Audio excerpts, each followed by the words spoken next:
Question tag आपण पाहणार आहोत.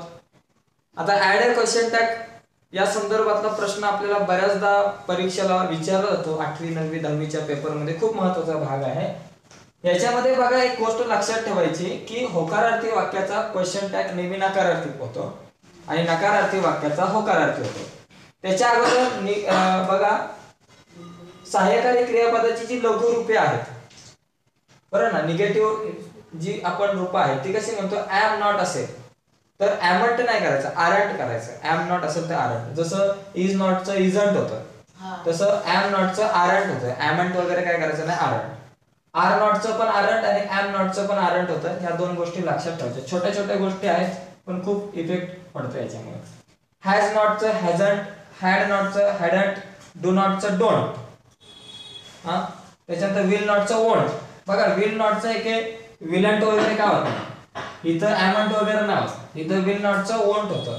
शुड नॉटचं शुडंट आणि कॅन नॉटचं कांट. बरं ना, कॅन नॉटचं कांट होतं. तर अशा प्रकारे लघुरूप आहेत. बऱ्याच सहाय्यकारी क्रियापदाची तुम्ही लघुरूप तयार करू शकता.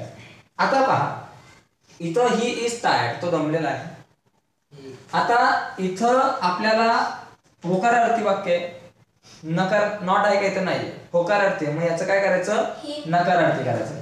सगळ्यात पहिले जे वाक्य आपल्याला दिलेलं आहे ते जसंच्या तसं लिहायचं, ही इज टायर्ड. ओके, त्याच्यानंतर कॉमा द्यायचा आणि कॉमा दिल्यानंतर इज आहे त्या इजचं काय होणार आहे, इजंट. इजचं इजंट, नकारार्थी इजंट. इजंट झालं. इजंट नंतर जे कर्ता आहे तो कर्ता लिहायचा, ही इजंट ही. बरं, इजंट ही कळालं. He is tired, isn't he. Okay, आहे ना तर टायर्ड. त्याच्यानंतर पुढे बघा, वी आर ऑल ब्रदर्स. आता इथे मी जागा शोधली. वी आर ऑल ब्रदर्स नंतर कॉमा. वाक्य होकारार्थी नकारार्थी करायचं. आर आहे, आर असल्यावर काय होणार, आरंट. आरंट आणि नंतर कर्ता कोण आहे, वी आहे, आरंट वी. लगेच प्रश्न चिन्ह देणं गरजेचं आहे. Ram does not take exercise. Not आहे, नकारार्थी वाक्य म्हणजे नॉट काढायचं. ओके, डजच येईल डायरेक्टली, डज. आणि हा राम आहे तर राम नाही लिहायचा, तर रामचं ही लिहायचं, ही. ओके, राधा असतं तर शी लिहिलं असतं. We sit here every day. इथला मुद्दा असा आहे की इथे सहाय्यकारी क्रियापद नाहीये. इज असल्यावर इजंट लिहितो, आर असल्यावर आरंट लिहितो, पण इथं सहाय्यकारी क्रियापद नाहीये. आता सहाय्यकारी क्रियापद नसेल तर काय करायचं, काळ ओळखायचा या वाक्याचा. जर तो काळ वर्तमान काळ असेल तर आपल्याला साधा वर्तमान काळ असेल तर डू किंवा डज वापरायचा. डू जो आहे करता अनेक वचनी असताना वापरायचा आणि डज करता एक वचनी असताना वापरायचा. आणि जर भूतकाळ असेल तर डायरेक्ट डिड वापरायचा. आता इथं वी सीट, सीट म्हणजे बसणे, हिअर एव्हरी डे. सीट काय, क्रियापदाचं पहिलं रूप आहे. कर्ता आणि क्रियापदाचं पहिलं रूप साध्या वर्तमान काळामध्ये येतं, simple present tense. Simple present tense म्हणजे काय वापरायचं, डू किंवा डज. आता हा कर्ता जो आहे तो वी आहे, अनेक वचनी आहे, म्हणून आपण काय वापरणार, डू वापरणार. डू म्हणजे डोंट.